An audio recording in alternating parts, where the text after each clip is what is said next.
દીવાનો ખોરાક કોઈને ખબર છે? દીવાનો ખોરાક શું હોય? ઘી, તેલ? ના, દીવાનો ખોરાક હોય છે અંધકાર.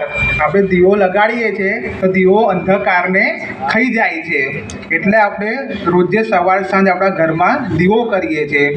જેવી રીતે દીવો અંધકારને ખાઈ જાય છે એવી રીતે આ દીવાને પ્રાર્થના કરવાની કે મારા જીવનમાં જે બી અંધકાર છે એ તમે દૂર કરો અને મને પ્રગતિના પંથ ઉપર આગળ વધારો. એટલે આપણે દીપ દેવતાની પૂજા કરવાની છે. ફરી પાછું એક ફૂલ લેવાનું છે, ફૂલ કંકુ રહિત કરવાનું છે, અક્ષતા રહિત એટલે ચોખા રહિત કરવાનું છે અને ત્યાં દીવા પાસે મૂકી દેવાનું છે. શુભમ કરોતિ કલ્યાણમ આરોગ્યમ ધન સંપ્રદા સહસ્ત્ર બુદ્ધિ વિનાશાય દીપક જ્યોતિ નમોસ્તુતે. ઓમ દીપ દેવતાભ્યો નમઃ. ભાઈ પ્રભુ, આજે તમે સામગ્રી લાયા, આ તમે ખંડેરાવ માર્કેટથી લાયા હશો, બરાબર છે? અહીંયા 1000 જણનો હાથ લાગ્યો હશે. હજી આપણે કોઈ ભગવાનને કશું અર્પિત કર્યું નથી. આ વસ્તુ કેવી જોઈએ? ચોખ્ખી જોઈએ, પવિત્ર જોઈએ. એક ફૂલ લેવાનું છે, એ ફૂલ પાણીમાં ડીપ કરવાનું છે, પાણીમાં બોળવાનું છે.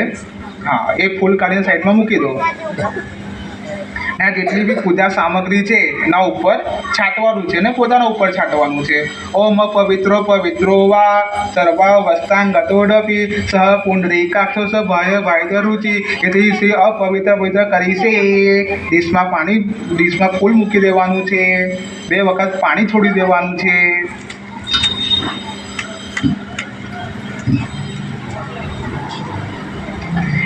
એક પેલું એ મંગાવી લો ને તપેલું ટ્રાન્સફર કરવા માટે આવી ગયું. છે પ્રભુ આ બધા ડીશમાંથી ત્યાં બધું કાઢી દો.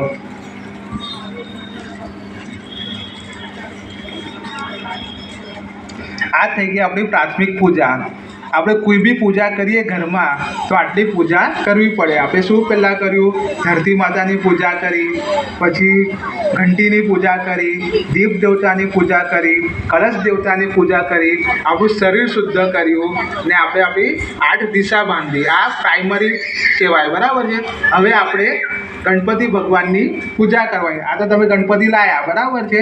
પણ આમના ગણપતિની પૂજા કેમ કરવાની કે તમે આજે પૂજા કરવા બેઠા છો એમાં ગણપતિ ભગવાન પણ હાજર થાય એટલે આપણે ગણપતિની પૂજા કરવાની છે. તો ગણપતિ ભગવાનને ઉજવવાના છે. પેલા ત્યાં છે ને આ ચોખા ઉપર મૂકી દે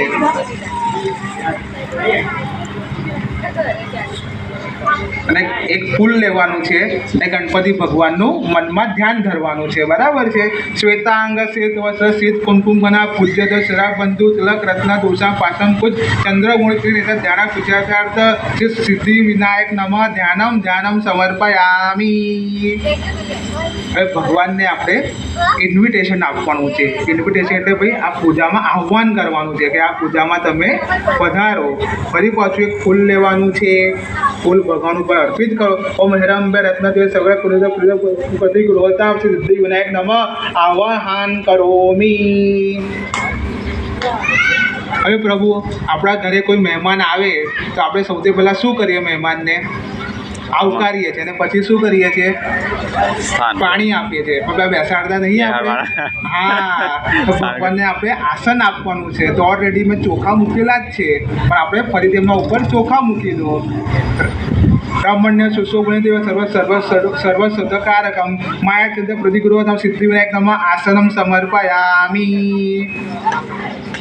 હવે પ્રભુ, પહેલાંના જમાનામાં આપણા ઘરે કોઈ અતિથિ આવતા હતા તો એ બાટાના કે પેરાકોનના ચપ્પલ નહોતા પહેરતા, એ ઉઘડા પગે આવતા હતા. તો આપણે એમને શું કહેતા હતા? અતિથિ દેવો ભવ. તો આપણે ભગવાનના પગ ધોતા હતા, એટલે મહેમાનના પગ ધોતા હતા. એ રીતે આપણે ભગવાનના પણ પગ ધોવાના છે. 3 વખત ભગવાનના પગ ઉપર પાણી એ કરવાનું છે. પુષ્પદકે નિર્મળ સુગંધ પ્રતિગૃહતા સિદ્ધિ વિનાયક નમઃ પાદમ સમર્પયામી. હવે ભગવાનને આપણે ચંદનથી એ કરવાનું છે. એ લઈ લો હાથમાં, નહીં ચમચી પાણીથી ભરી લો. અધર્ય કરીએ આપણે. અધર્ય ગૃહાન દેવસ્ય પુષ્પ સહિત કૃત સિદ્ધિ વિનાયક નમઃ અધર્યમ સમર્પયામી. ભગવાન ઉપર 3 વખત શુદ્ધ પાણી ચડાવવાનું છે. પંચામૃત લઈ લો, પંચામૃત. इति सर्व तीर्थार्थ जलत परिग्रहतम सिद्धि विनायक नमः आचमन्यम समर्पयामि। હવે આપણે ભગવાનને પંચામૃતથી સ્નાન કરાવવાનું છે.